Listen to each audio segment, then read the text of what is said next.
Good morning，今日我想幫大家解釋嗰個 Forex 嘅問題。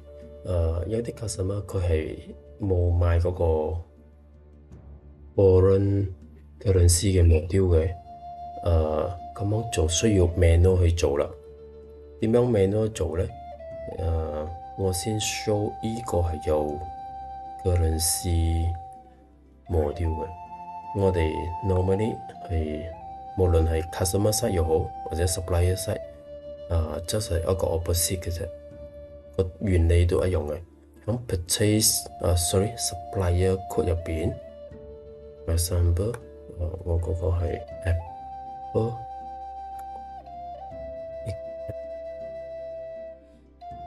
呢度我哋需要將佢嘅 currency 轉去 USD。By default normal 每一個 supplier 都係 in RM 嘅 NYR。OK， 呢個了解開之後，當我哋去做 transaction 嘅時候，入貨 purchase invoice，我哋做係揀翻嗰個 Apple Equipment 美國公司。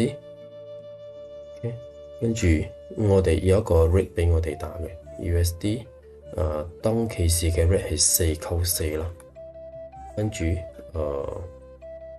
就幫佢1000蚊美金嚟嘅。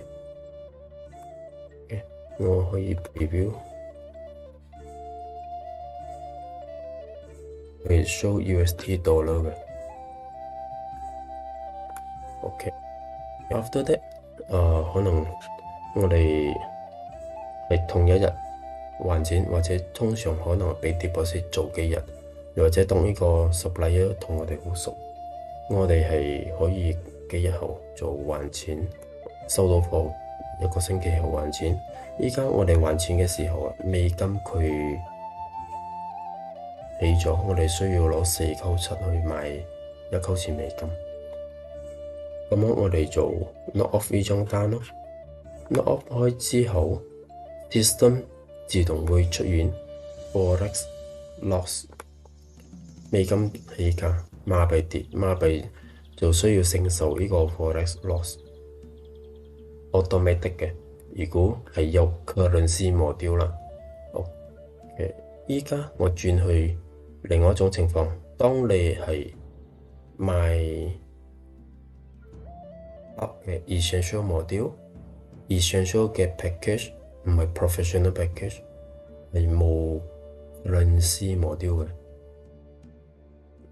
我哋可以做一個咁嘅 example， 呢個 superstar， 我哋嘅 supplier code 入邊，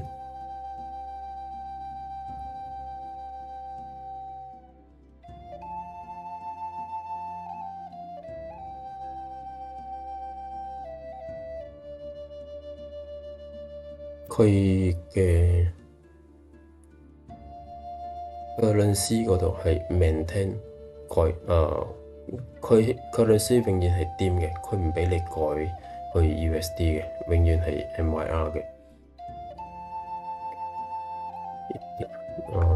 maintenance 嗰邊，跟住我哋去 purchase invoice 呢度做 transaction 咯。呢個 supplier 我哋幫佢買，我哋當其時嘅 rate 係492。我哋佢嘅單係 show 1000美金，我哋就自己攞 calculator 乘出嚟，擠響度咯，係4200咯 ，convert 開變4200咯。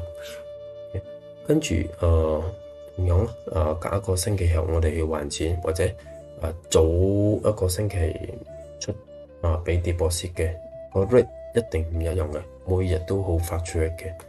我哋就嚟到 pay bill 呢度，我哋要入呢張單，一樣去攞 Maybank 出錢。當其時嘅 rate 係498，我哋 payment suppose 係打4800嘅。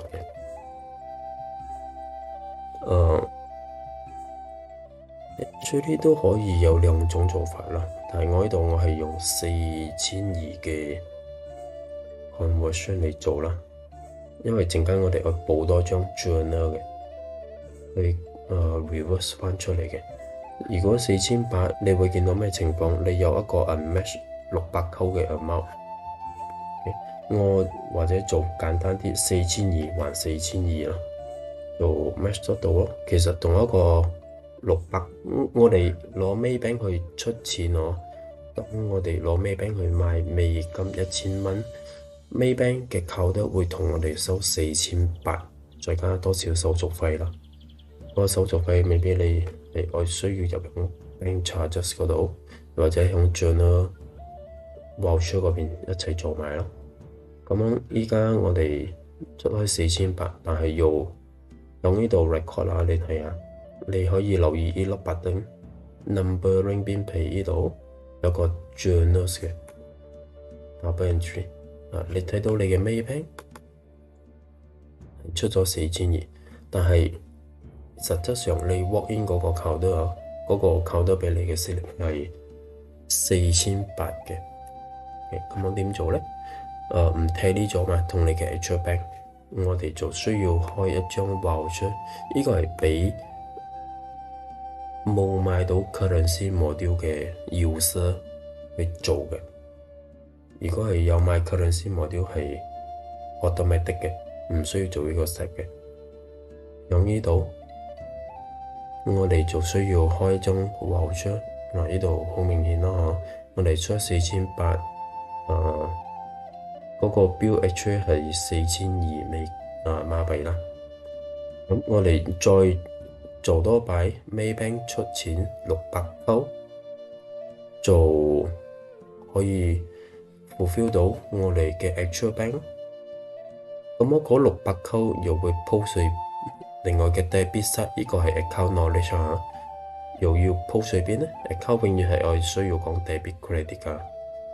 咁樣佢 debit side 其實就需要即係 forex loss， 我哋因為呢個 currency 跌我哋導致我哋 loss 咯，所以需要報呢個 transaction 咯。Thank you。同時間我哋即將會推出呢個 inquiry 嘅 function， 你可以 check 到 customer inquiry 或者 supplier inquiry 或者係 account 嘅 inquiry。supplier inquiry 你可以 check 呢個 supplier 佢嘅 in out ledger啦，叫做 ledger。account 呢度亦都可以 check 到佢嘅 ledger 啦，Maybank 嘅 ledger。Yes, thank you，拜拜。